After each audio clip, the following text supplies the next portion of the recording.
Happy 18th birthday, anak. Alam ko na marami ka at akong gustong gawin ngayong 18th birthday mo. Pero hindi natin pwedeng gawin dahil sa sitwasyon. But it's okay. Ang mahalaga ay healthy tayong lahat.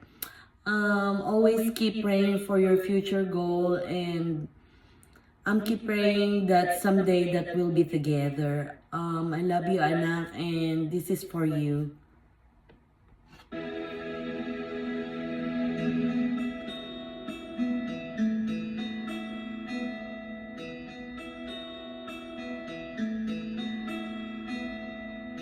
Tomorrow morning, if you wake up and the sun does not appear,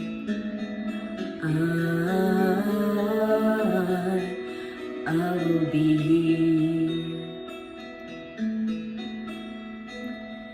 If in the dark in the side of love, hold my hand and have no fear. 'Cause I will be here.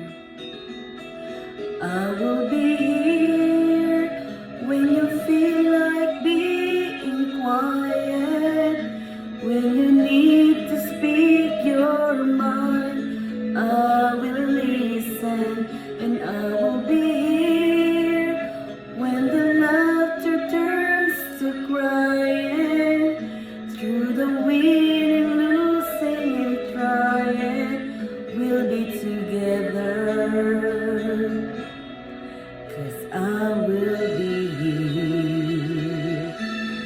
I love you. Happy 18th birthday.